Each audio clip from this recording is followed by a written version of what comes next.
میں نے اپنا کام نپٹایا اور پھر نہا دھو کر نیا سوٹ پہن کر اپنے شوہر کے پاس جا بیٹھے۔ سسر آج بھی مجھے عجیب نظروں سے دیکھ رہے تھے، مگر میں ان کی پرواہ کیے بغیر اپنے شوہر کے پاس چلی گئی۔ عدیل نے مجھے دیکھ کر بولے، فضا جانتی ہو نا میں 2 دن کا مہمان ہوں، لیکن تم کوئی لفٹ ہی نہیں کروا رہی۔ میں نے کہا کام بھی تو کرنے ہوتے ہیں نا، ورنہ آنٹی کا مزاج بگڑنے میں دیر ہی کہاں لگتی ہے۔ وہ ہنسنے لگے تھے، پھر انہوں نے میرا ہاتھ تھام لیا۔ ابھی وہ کچھ کہنے ہی لگے تھے کہ باہر سے شور کی آوازیں آنے لگے۔ میرے شوہر نے میرا ہاتھ چھوڑا اور باہر کے جانب بھاگ گئے۔ میں بھی ان کے پیچھے ہی چلی گئی۔ میری ساس کی بہن فضا میں بلند ہو رہے تھے، جبکہ میرے سسر بیڈ پر مچھلی کی طرح تڑپ رہے تھے۔ عدیل اپنے والدہ سے بولے، ابو کو کیا ہو گیا ہے؟ میری ساس نے ناسمجھی میں سر ہلا دیا۔ عدیل نے جلدی سے گاڑی نکالی اور گاڑی نکال کر اپنے والد کو گاڑی میں ڈال کر ہسپتال کی جانب نکل گئے تھے۔ میں حیران و پریشان اس سے کھڑی تھی، کچھ سمجھ ہی نہیں آ رہا تھا کہ کیا کروں اور کیا نہ کروں۔ بس پھر ہمت کر کے میں اپنی ساس کے جانب بڑھی اور انہیں گلے لگا کر دلاسا دینے لگے تو انہوں نے میرا ہاتھ جھٹک دیا اور غصے سے مجھے دیکھ کر چلی گئی تھی۔ میری آنکھوں سے آنسو بہنے لگے تھے۔ میں کمرے میں آ کر اس خاموشی کو محسوس کرنے لگے تھے۔ میں نے خود سے سوال کیا کہ کیا میرا نصیب یہی ہے؟ میرے شوہر عدیل 2 دن کی چھٹی پر گھر آئے تھے۔ میں بہت خوش تھی۔ میں نے سوچا تھا کہ ان سے جی بھر کے باتیں کروں گی، مگر میرے سسر کی طبیعت بگڑ گئی تھی۔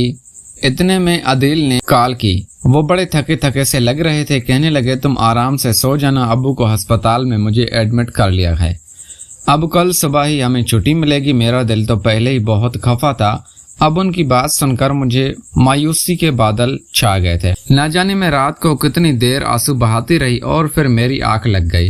صبح جب جاگی تو عدیل کو اپنے پہلو میں سوتے ہوئے پایا تھا۔ میں جلدی سے ابھی ہاتھ منہ دھو کر باہر نکل گئی۔ میرے سسر سامنے ہی بیٹھے تھے، وہ بالکل ہٹے کٹے لگ رہے تھے۔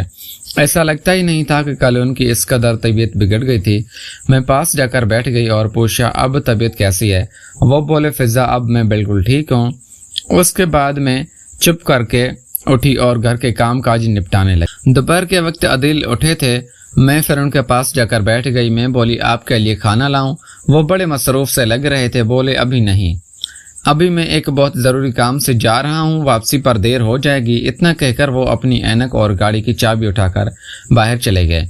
میرا دل اس قدر بھر آیا تھا کہ کچھ سمجھ ہی نہیں آتا تھا کہ کیا کروں۔ شام کے وقت مغرب کی اذان ہونے لگی تو ڈھراس سی بن گئی تھی۔ یوں لگتا تھا جیسے اللہ کہہ رہا ہو کہ اے میرے بندی، پریشان مت ہو، میں تمہارے ساتھ ہوں۔ میں جلدی سے اٹھی اور وضو کر کے جائے نماز پر آ گئی۔ میں اللہ کو پکارتی جاتی اور آنسو بہاتے جا رہی تھی۔ نماز سے جب فارغ ہوئی تو یوں لگنے لگا تھا جیسے اللہ نے مجھے سہارا دے دیا ہو۔ میں پرسکون سی ہو کر کھانا وغیرہ بنانے لگی تھی۔ اتنی دیر میں عدیل بھی آ گئے تھے۔ میں ان کے پاس جا کر بیٹھ گئی تو انہوں نے میرے ہاتھ میں ایک خوبصورت سی ساڑی تھما دی اور بولے کہ بازار کسی کام سے گیا تھا، یہ ساڑی اچھی لگی، بس تمہارے لیے خرید لی۔ اب جلدی سے فریش ہو کر یہ ساڑی پہن کر آ جاؤ، آج کی رات تمہاری ہے۔ میں تم سے بہت کچھ کہنا چاہتا ہوں اور بہت کچھ سننا چاہتا ہوں۔ اتنی خوبصورت ساڑی دیکھ کر میں تو ہواؤں میں اڑنے لگی تھی۔ میں جلدی سے اٹھی اور نہا دھو کر ساڑی پہن کر عدیل کے پاس آ گئی، مگر یہ آج بھی میں نہا کر نکلی تو میرے سسر کی نظر مجھ پر ہی پڑتی تھی۔ میں عدیل کے پاس بیٹھی تو وہ پوچھنے لگے، اچھا بتاؤ آج کا دن کیسا گزرا؟ میں مسکرا دی اور بولی، بس ٹھیک ہے۔ اب یہ الفاظ میرے منہ پر ہی تھے کہ ایک بار پھر سے شور کی آواز آنے لگی۔ عدیل جلدی سے اٹھے اور باہر نکل گئے۔ میں اپنا منہ لے کر رہ گئی۔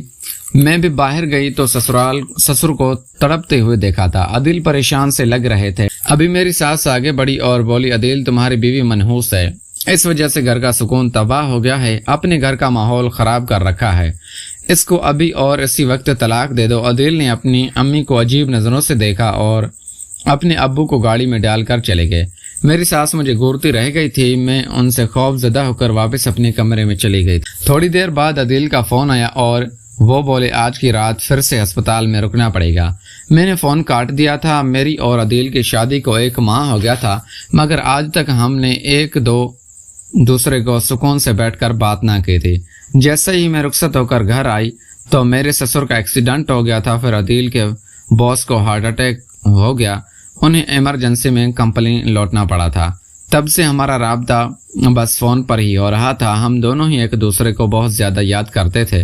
میں نے عدیل سے کئی بار کہا کہ وہ مجھے اپنے ساتھ لے جائے، مگر میری ساس نے گھر میں کہرام کھڑا کر لیا تھا۔ عدیل بھی مجبور ہو گئے تھے۔ اب عدیل کو بڑی مشکل سے 2-3 دن کی چھٹی ملی تھی اور میرے ہٹے کٹے تندرست سسر کو نہ جانے کیسا دورہ پڑا تھا کہ وہ رات ہسپتال میں رہ کر صبح بالکل تندرست ہو جاتے، اور نہ ہی کسی قسم کا کوئی دورہ پڑتا تھا۔ ایک دن میں شام کو چائے بنا کر اپنے ساس کے کمرے میں جانے لگی تو اپنا نام سن کر ٹھٹک کر رہ گئی تھی۔ وہ بولی، بیٹا فضا کی چال چلن اچھے نہیں ہے، وہ سارا دن چھت پر بھی رہتی ہے، گھر کے کام تو ہاتھ بھی نہیں لگاتی ان کو، اس کو طلاق دے کر فارغ کر دو۔ میرے دل کو جھٹکا سا لگا تھا، لیکن میں نے رونے کے دھونے کے بجائے عقل سے کام لیا اور اپنی ساس کے کمرے میں چلی گئی۔ میری ساس نے جلدی سے فون نیچے رکھ دیا۔ میں نے کہا، آنٹی یہ آپ چائے پی لیں، میں نے چائے بنائی ہے۔ پیارے دوستو، اگر آپ کو یہ ہماری کہانی پسند آئی ہے تو اس ویڈیو کو لائک کر کے چینل کو لازمی سبسکرائب کریں۔ ملتے ہیں اگلی ویڈیو میں۔ Thanks for watching.